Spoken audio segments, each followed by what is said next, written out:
So Luis has been unable to replace Lola, and his department is suffering as a result. How many managers have found themselves in exactly that situation? Often clients have a stronger connection with the individual that they deal with than with a company.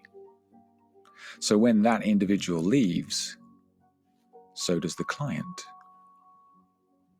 You lose one of your key employees, and everything starts to fall apart.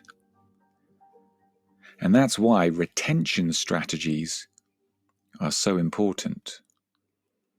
And it's also why it's dangerous for a company to rely on star performers.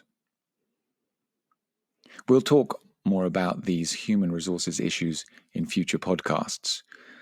But right now, let's do some business English. Today we have 3 everyday expressions, 3 phrasal verbs, and 3 business concepts to discuss.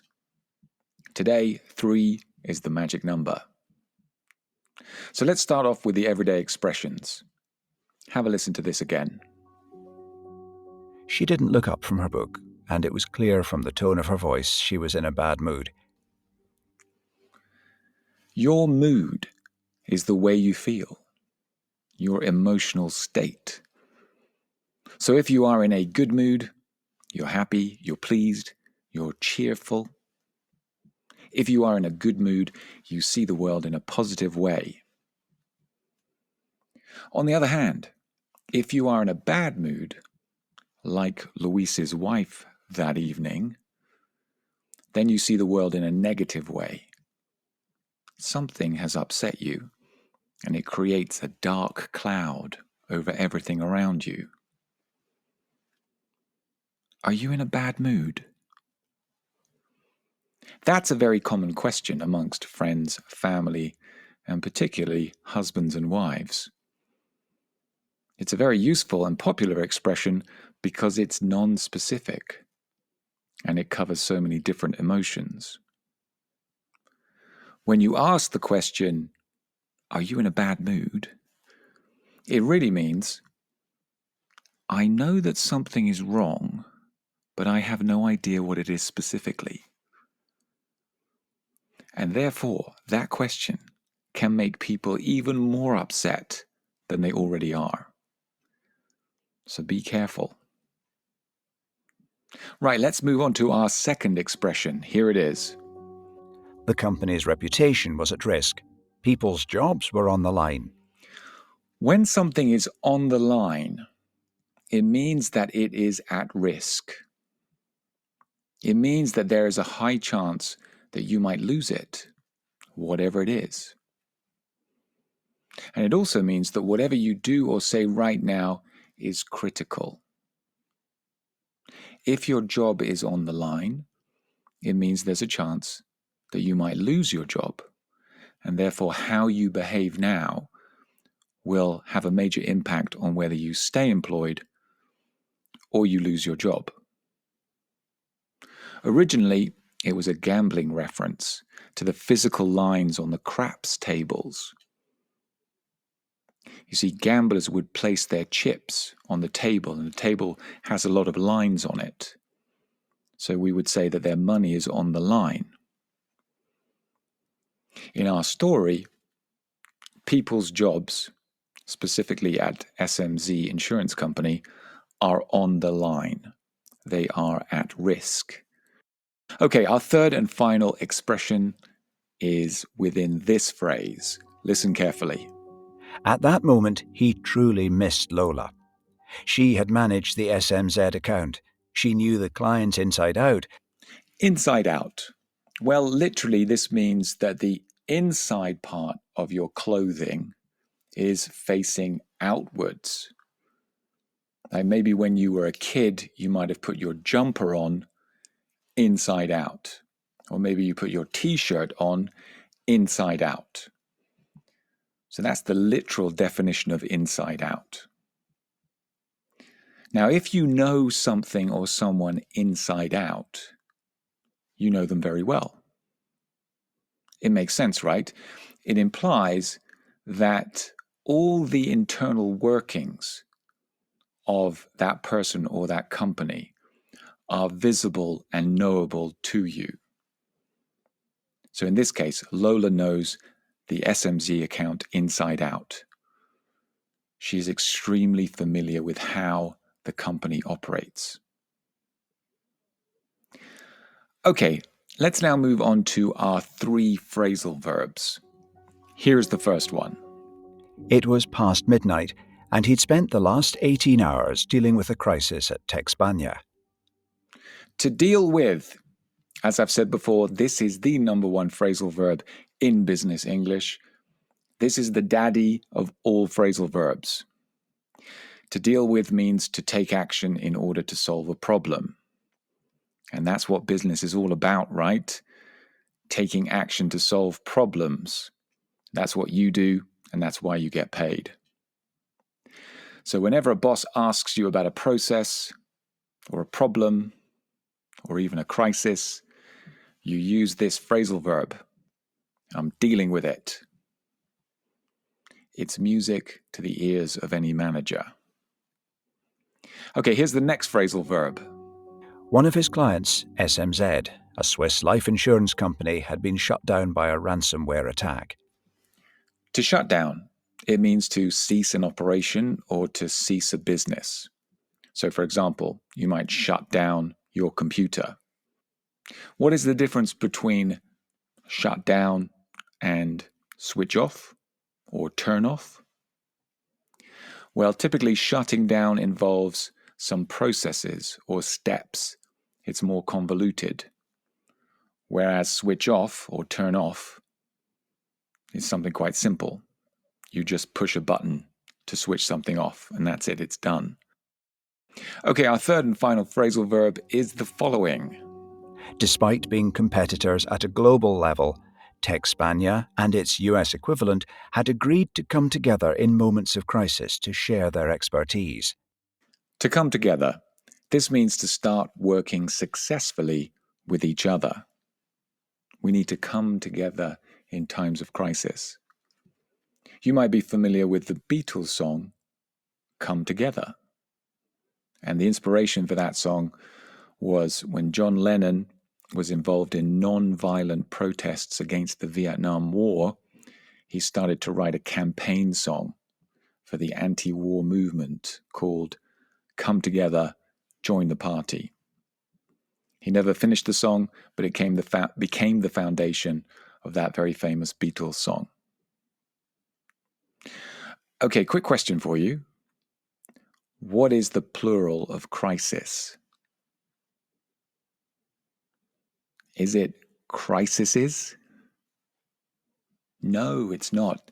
It's crises. So 1 crisis, 2 crises. And it's spelt CRISES. That is the plural of crisis. Okay, let's move on to our business concepts. Here's the first one that we're going to discuss today. Luis and his team of engineers had spent the whole day brainstorming ideas. Let's talk about brainstorming. What is it and how do we benefit from it? Well, it's basically a method of generating ideas and sharing knowledge to solve a particular problem. So you get a group of people together and you encourage them to think without interruption. It's a group activity where each participant shares their ideas as soon as they come into their mind. And at the conclusion of the session, the ideas are categorized and ranked so that you can then follow some concrete action. And there are some interesting rules that govern successful brainstorming. And the first rule is that no idea is a bad idea. Right? Whatever comes into your head, however surreal, you just say it out loud and somebody's going to write it down onto a whiteboard. The second rule is the quantity of ideas is more important than the quality. We just want as many ideas on the whiteboard as possible, and then eventually we're going to rank them. When you're participating in brainstorming, you'll be expected to build on the ideas put forward by others, never pushing back on them. Because every person and every idea has equal worth during the actual brainstorming itself, before you rank those ideas. Brainstorming is a lot of fun, particularly if you have a very capable and energetic moderator. And it's quite amazing the ideas that can be generated. You can go very deep into your own subconscious mind and extract images and thoughts and concepts that you didn't even know were there. So why don't you try it the next time you have a particular problem, an advertising campaign, a strategy meeting. Have a brainstorming session beforehand. Okay, here's our final common expression. He didn't have the energy for a late-night fight about work-life balance. It had been a day of non-stop stress. What is work-life balance? And why is it so important? Well, in short, work-life balance is an equilibrium between your professional life and your personal life. You are able to spend enough time on each to satisfy yourself and the needs of your work and the needs of your family. You are able to prioritize the demands of your career and the demands of your personal life. Now, here's a question for you. Do you have a work-life balance? Well, very few people do. It seems to be an ideal that we are all struggling to reach. Well, here are some ways to reach that ideal. Firstly, set very clear boundaries in your life. Set very clear boundaries and clear work hours, so the company knows when they can contact you and when you'll be out of contact. I have two friends, they work for the same technology company. One of them has set very clear boundaries as to when he's available, when he's not, and the other one hasn't. So the second one is always given the extra work and always accepts it. Who do you think has a better work-life balance out of those two? It's obvious, right? So really, it's in your hands to send a clear signal to your company and your manager. Right, the second thing is, of course, prioritize your health. Don't move your yoga class because you might have a meeting. Don't cancel your bike ride because you might need to stay late at work. The yoga and the bike ride take priority over the meetings. Thirdly, don't be afraid to unplug. When I go away on holiday, I shut down social media. I send a message to everybody on LinkedIn saying, I'm not posting for the next 6 weeks. I'll see you in September. And that works for me. And then finally, in the words of Michelle Obama, plan your joy. I think that's a great line and a great philosophy. Plan your joy. You know what it means, right? So you look at your year or you look at the next few years and you put certain pleasurable things into your diary so that you can look forward to them and you know that you're not going to change those plans if anything else comes up. Plan your joy. Okay, with that excellent piece of advice, we come to the end of today's class. Make sure you join us for the next podcast. You can find out what happens to Luis and his team and how Lola eventually gets drawn into this situation as we continue to entertain you to a leadership level of business English.